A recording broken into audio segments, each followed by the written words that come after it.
नमस्कार साथियों, कैसे हैं? उम्मीद करती हूँ अच्छे होंगे। अपना ऑनलाइन ज्ञान में आपका स्वागत है। दोस्तों, आज की इस वीडियो में हम आपके लिए 11 जून सेकेंड शिफ्ट में जो क्वेश्चन पूछे गए वो इस वीडियो में हम आपको डिस्कस कराने जा रहे हैं। तो दोस्तों, हमारे चैनल से जुड़ जाने के लिए हमारे चैनल को सब्सक्राइब कर लें और बेल आइकन को ऑन कर लें। तो चलिए बिना देरी किए हुए वीडियो को स्टार्ट करते हैं। आपका पहला क्वेश्चन है, भारत में कितने नेशनल पार्क हैं? भारत में 106 मौजूदा राष्ट्रीय उद्यान हैं जो 44,402,95 वर्ग किमी क्षेत्र को कवर करते हैं, जो देश के भौगोलिक क्षेत्र का 1.35% है। राष्ट्रीय वन्य जीव डेटाबेस केंद्र, नवंबर 2023। नेक्स्ट क्वेश्चन है आपका, अशोक का पोता कौन था? अशोक के पोते दशरथ और संप्रति थे। दशरथ मौर्य वंश के चौथे सम्राट थे और अशोक के पुत्र थे। संप्रति दशरथ का पुत्र और अशोक का पोता था। नेक्स्ट क्वेश्चन है, वर्तमान घटनाएं क्या हैं? करंट अफेयर की परिभाषा वस्तुतः वर्तमान दुनिया में होने वाली वर्तमान घटनाओं को संदर्भित करती है। करंट वर्तमान क्षण और उस समय होने वाले सभी तथ्यों, भावनाओं, घटनाओं आदि को संदर्भित करता है। नेक्स्ट क्वेश्चन है आपका, राष्ट्रीय करंट अफेयर क्या है? जो राष्ट्रीय करंट अफेयर उससे रिलेटेड क्वेश्चन आया था, सेकेंड शिफ्ट में पूछा गया था। यहाँ पर आप देख सकते हैं, राष्ट्रीय करंट अफेयर का प्रभाव व्यापक और विस्तृत होता है, जो सभी को प्रभावित करता है। विभिन्न क्षेत्रों की घटनाओं और विकासों को करंट अफेयर के अंतर्गत शामिल किया जाता है। उदाहरण के लिए यहाँ पर आप देख सकते हैं, राष्ट्रीय करंट अफेयर में अर्थशास्त्र, समाजशास्त्र, राजनीति, खेल, विज्ञान और पर्यावरण सहित कई तरह के विषय शामिल होते हैं। नेक्स्ट क्वेश्चन पूछा गया था, लाला लाजपत राय किस लिए प्रसिद्ध है? जो लाला लाजपत राय हैं वो किस लिए प्रसिद्ध है? यहाँ पर आप देख सकते हैं लाला लाजपत के बारे में।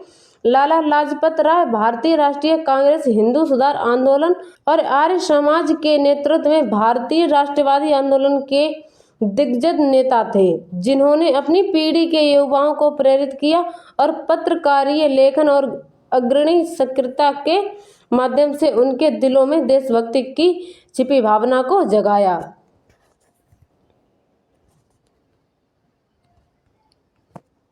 नेक्स्ट क्वेश्चन पूछा गया था, भारत का संविधान कब और किसने लिखा था? जो भारत का संविधान है वो कब और कब लिखा गया था?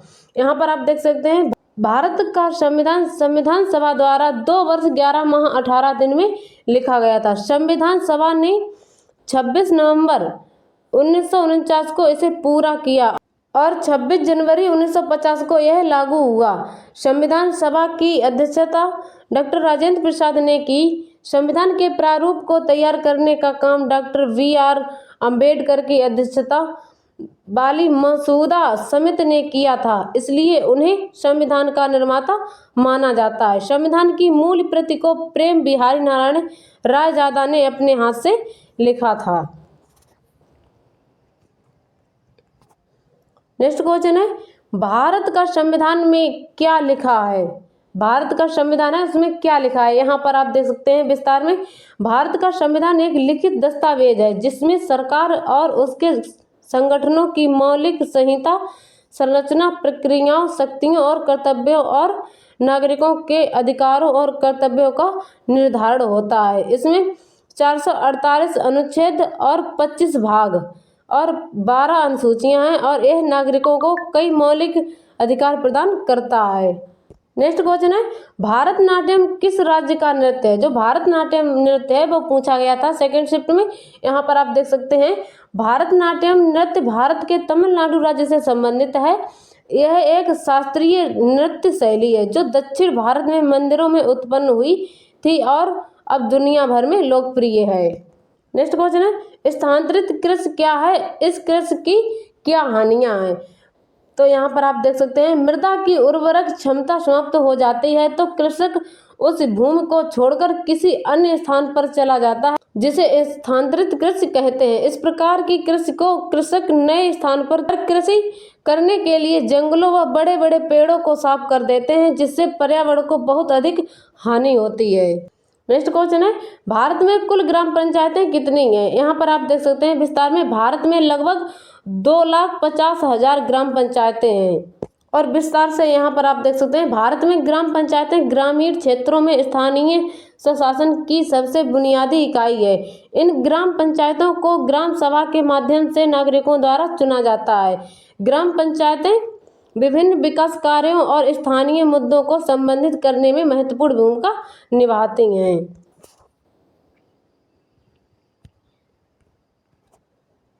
भारत में पंचायती राज व्यवस्था को 73वें संविधान संशोधन अधिनियम 1992 के माध्यम से संवैधानिक रूप दिया गया था। नेक्स्ट क्वेश्चन है, मौलिक अधिकारों का हनन क्या है? जो मौलिक अधिकार है उनका हनन क्या है? यहाँ पर आप देख सकते हैं विस्तार में, राज्य कोई ऐसा कानून नहीं बनाएगा जो इस भाग द्वारा प्रदत्त अधिकारों को छीनता हो या कम करता हो, और इस भाग के उल्लंघन में बनाया गया कोई भी कानून तब तक शून्य रहेगा जब तक वे मौलिक अधिकारों के प्रावधानों का उल्लंघन कर रहे हों। इसमें आगे कहा गया है कि केवल वह भाग ही मौलिक अधिकारों के प्रावधानों का उल्लंघन कर सकता है। नेक्स्ट क्वेश्चन है, तैरता हुआ राष्ट्रीय उद्यान कौन सा है? जो तैरता हुआ राष्ट्रीय उद्यान पूछा गया था, यहाँ पर आप देख सकते हैं, दुनिया का एकमात्र तैरता हुआ राष्ट्रीय उद्यान केबुल लामजाओ राष्ट्रीय उद्यान भारत में मणिपुर राज्य के बिष्णुपुर जिले में स्थित है। यह लोकतक झील का एक अभिन्न हिस्सा है। यह राष्ट्रीय उद्यान संगाई हिरण, भूरे सींग वाला हिरण का अंतिम प्राकृतिक आश्रय स्थल है, जो एक लुप्तप्राय प्रजाति है। तो दोस्तों, हमारा सेशन अगर आपको पसंद आया हो तो लाइक शेयर कमेंट जरूर करें और बने रहिए वीडियो में लास्ट तक। और अभी तक आपने हमारे चैनल को सब्सक्राइब नहीं किया है तो प्लीज़ सब्सक्राइब कर लें और बेल आइकन को ऑन कर लें। नेक्स्ट क्वेश्चन है आपका, भारत में कुल कितनी बैंक शाखाएं हैं? पूरे भारत में 9,393 से अधिक शाखाएं हैं और 10,33,000 ATM संचालित करता है। नेक्स्ट क्वेश्चन है, भारत में लगभग 2.5 लाख ग्राम पंचायतें हैं। विस्तार से यहाँ पर आप देख सकते हैं, पंचायत राज व्यवस्था, जो पंचायत राज व्यवस्था है वो यहाँ पर आप देख सकते हैं, ग्राम पंचायतें भारत की पंचायत राज व्यवस्था का एक महत्वपूर्ण हिस्सा है। यह व्यवस्था ग्रामीण स्थानीय स्वशासन का एक ढांचा है। अगला पॉइंट देख सकते हैं, यहाँ पर आप पंचायती राज व्यवस्था में 3 स्तर हैं, जिला परिषद जिला स्तर, पंचायत समिति ब्लॉक स्तर और ग्राम पंचायत गांव स्तर। कानूनी आधार यहाँ पर आप देख सकते हैं, ग्राम पंचायतों को 1992 में हुए 73वें संवैधानिक संशोधन के माध्यम से कानूनी मान्यता प्राप्त हुई है।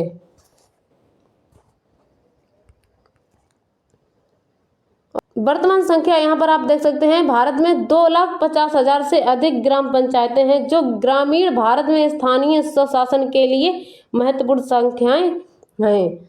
उदाहरण के लिए यहाँ पर आप देख सकते हैं, उत्तर प्रदेश में 59,090 ग्राम पंचायतें हैं। जो अपना उत्तर प्रदेश है उसमें यहाँ पर आप देख सकते हैं 59,090 ग्राम पंचायतें हैं, जो कि भारत में किसी राज्य में सबसे अधिक हैं, जबकि लक्षद्वीप में सबसे कम 11 ग्राम पंचायतें हैं। नेक्स्ट क्वेश्चन है, लवणीय और क्षारीय मिट्टी क्या है? जो लवणीय क्षारीय मिट्टी है उसके बारे में यहाँ पर आपको पूछा गया है। तो यहाँ पर देख सकते हैं, घुलनशील लवणों मुख्य रूप से सोडियम, मैग्नीशियम सल्फेट, क्लोराइड और कैल्शियम तथा तत्पश्चात पोटेशियम नाइट्रेट, कार्बोनेट, बाइकार्बोनेट और बोरोन से प्रभावित मिट्टी को लवणीय और क्षारीय मिट्टी कहा जाता है। इन्हें कभी कभी ऊसरा मिट्टी भी कहा जाता है। लवणीय मिट्टी अधिकतर घुलनशील लवणों से बनी होती है और लवण क्षारीय के बारे में यहाँ पर आप देखेंगे, लवण और क्षारीयता वाले क्षेत्र शुष्क और अर्ध शुष्क क्षेत्रों में, खासकर नहरों से बहने वाले और उच्च भूमिगत जल स्तर वाले क्षेत्रों में पाए जाते हैं। भारत में ये क्षेत्र उत्तर प्रदेश, पंजाब, हरियाणा, राजस्थान, महाराष्ट्र, कर्नाटक, तेलंगाना, आंध्र प्रदेश और तमिलनाडु में दिखे जाते हैं।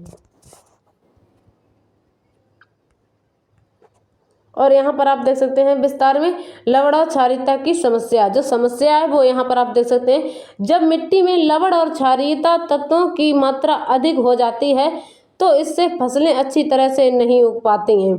और लवण और क्षारीयता के कारण यहाँ पर आप देख सकते हैं ये समस्याएं आमतौर पर तब होती हैं जब भूमि में पानी की अधिकता होती है, खासकर जब मिट्टी की सतह पर लवण जमा हो जाते हैं। नेक्स्ट क्वेश्चन है, मणिपुरी नृत्य कहाँ का नृत्य है? मणिपुरी नृत्य भारत के उत्तर पूर्वी राज्य मणिपुर का एक शास्त्रीय नृत्य है। यह नृत्य भारतीय शास्त्रीय नृत्य रूपों में से एक है जो अपनी सुंदर और कोमल मुद्राओं के लिए जाना जाता है। जो मणिपुर नृत्य है वह इसकी महत्वपूर्ण पहलू यहाँ पर आप देख सकते हैं उत्पत्ति।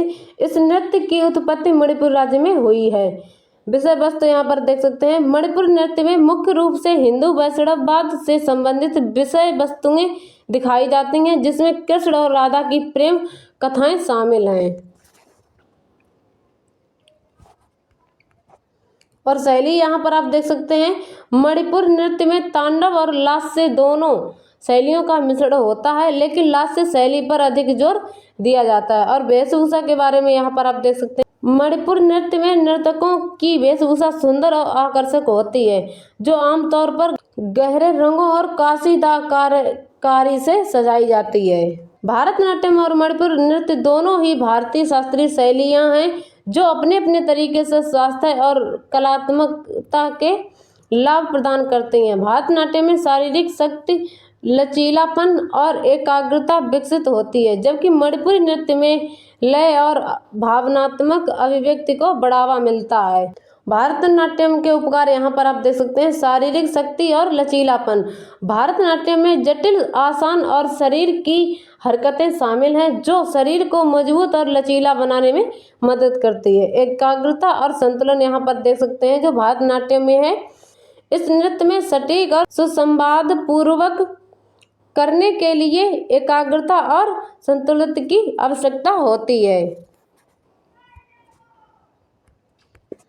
नेक्स्ट क्वेश्चन है, जुटे हुए खेत के साक्ष्य कहाँ मिले हैं? जुटे हुए खेत के साक्ष्य मुख्य रूप से सिंधु घाटी सभ्यता के कालीबंगा स्थल में मिले हैं। यह हड़प्पा सभ्यता का एक प्राचीन स्थल है जहां पूर्व हड़प्पा चरण में खोजे गए खांचों में संकेत मिलता है कि खेतों की जुताई की जाती है। कालीबंगा राजस्थान में स्थित है। जो कालीबंगा है वह राजस्थान में स्थित है। और हड़प्पा सभ्यता के लोग बैलों और ऊंटों द्वारा खींचे गए लकड़ी के हल का उपयोग करते हैं। नेक्स्ट क्वेश्चन है, मौर्य साम्राज्य की स्थापना कब और किसने की थी? मौर्य साम्राज्य से रिलेटेड क्वेश्चन पूछा गया था। यहाँ पर आप देख सकते हैं, मौर्य साम्राज्य की स्थापना 322 ईसा पूर्व में स्थापना के बाद इसने अपने शासन वाले विशाल क्षेत्र में एक व्यापक शासन प्रणाली विकसित की थी।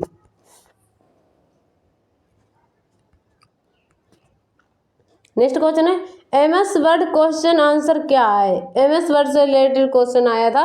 यहाँ पर आप देख सकते हैं, एमएस वर्ड या माइक्रोसॉफ्ट वर्ड एक वर्ड प्रोसेसर है। यह माइक्रोसॉफ्ट द्वारा अपने ऑफिस सूट के एक भाग के रूप में विकसित एक सॉफ्टवेयर एप्लीकेशन है। नेक्स्ट क्वेश्चन है, अनुच्छेद 234 क्या है? अनुच्छेद 234 पूछा गया था। यहाँ पर आप देख सकते हैं, अनुच्छेद 234 भारत के संविधान का एक भाग है। जो अनुच्छेद 234 है वह भारत के संविधान का एक भाग है जो किसी राज्य में न्यायिक सेवा में जिला न्यायाधीशों से भिन्न व्यक्तियों की भर्ती से संबंधित है। नेक्स्ट क्वेश्चन है, आर्टिकल 41 में क्या है? आर्टिकल 41 भारतीय संविधान का एक महत्वपूर्ण हिस्सा है जो राज्य के नीति निर्देशक सिद्धांतों से संबंधित है। यह अनुच्छेद राज्य को कुछ मामलों में काम, शिक्षा और सार्वजनिक सहायता प्रदान करने का अधिकार सुरक्षित करने का निर्देश देता है। और इस अनुच्छेद के अनुसार राज्य को निम्नलिखित पर ध्यान देना चाहिए, जैसे कि यहाँ पर आप देख सकते हैं, काम पाने का अधिकार। राज्य को लोगों को काम के अवसर उपलब्ध कराने और रोजगार के अवसर बढ़ाने के लिए प्रयास करना चाहिए।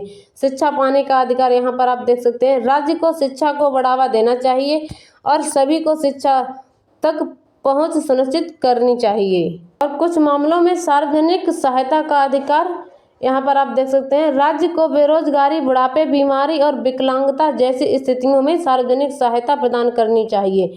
यह अनुच्छेद राज्य के नीति निर्देशक सिद्धांतों में से एक है, जो राज्य को सामाजिक और आर्थिक रूप से न्याय संगत समाज स्थापित करने के लिए प्रेरित करता है। नेक्स्ट क्वेश्चन है, रेलवे में कितने पेपर होते हैं? तो यहाँ पर आप देख सकते हैं, रेलवे भर्ती में कई तरह के पेपर होते हैं जो अलग अलग पदों के लिए आयोजित किए जाते हैं। सबसे आम पेपर कंप्यूटर आधारित टेस्ट CBT होते हैं, जिनमें और CBT 2 शामिल हैं। इसके अलावा कुछ पदों के लिए स्किल टेस्ट भी होते हैं और अंत में दस्तावेज सत्यापन और मेडिकल टेस्ट भी होता है। नेक्स्ट क्वेश्चन है, करंट अफेयर कितने महीने के होते हैं? UPSC प्रारंभिक शिक्षा के लिए आमतौर पर शुरुआती लोगों को परीक्षा की तारीख से पहले पिछले 12-18 महीनों के करंट अफेयर पर ध्यान केंद्रित करने की सलाह दी जाती है। यहाँ समय रेखा का विवरण दिया गया है। परीक्षा से 12 महीना पहले और परीक्षा से 1 साल बाद करंट अफेयर में एक मजबूत आधार बनाना शुरू करें। नेक्स्ट क्वेश्चन है, भारत में कुल ग्राम पंचायतें कितनी हैं? तो यहाँ पर आप देख सकते हैं, जो भारत में कुल ग्राम पंचायतें हैं लगभग 2,50,000 ग्राम पंचायतें हैं। और विस्तार से यहाँ पर आप देख सकते हैं, भारत में ग्राम पंचायतें ग्रामीण क्षेत्रों में स्थानीय स्वशासन की बुनियादी इकाई है। इन ग्राम पंचायतों को ग्राम सभा के माध्यम से नागरिकों द्वारा चुना जाता है। ग्राम पंचायतें विभिन्न विकास कार्यों और स्थानीय मुद्दों को संबोधित करने में महत्वपूर्ण भूमिका निभाती हैं। भारत में पंचायती राज व्यवस्था को 73वें संविधान संशोधन अधिनियम 1992 के माध्यम से संवैधानिक रूप दिया जाता था। नेक्स्ट क्वेश्चन है, अशोक के बाद गद्दी पर कौन बैठा? कई कमजोर सम्राटों ने राज किया, उनके बाद दशरथ। यहाँ पर आपका राइट आंसर हो जाएगा, अशोक के बाद दशरथ मौर्य गद्दी पर बैठे थे। तो यहाँ पर आपका दशरथ मौर्य राइट आंसर हो जाएगा। राजगद्दी संभाली जो अशोक के पोते थे। अशोक के बाद उनका कोई भी बेटा राजगद्दी पर नहीं बैठा। तो फ्रेंड, आज की इस वीडियो में जो सेकंड शिफ्ट में क्वेश्चन पूछे गए थे वो हमने इस वीडियो में रिपीट करा दिए हैं। तो दोस्तों, हमारा सेशन अगर आपको पसंद आया हो तो लाइक शेयर कमेंट जरूर करें। हमारे चैनल से जुड़ जाने के लिए हमारे चैनल को सब्सक्राइब कर लें, बेल आइकन को ऑन कर लें। मिलते हैं किसी नेक्स्ट वीडियो में। जय हिंद, वंदे मातरम।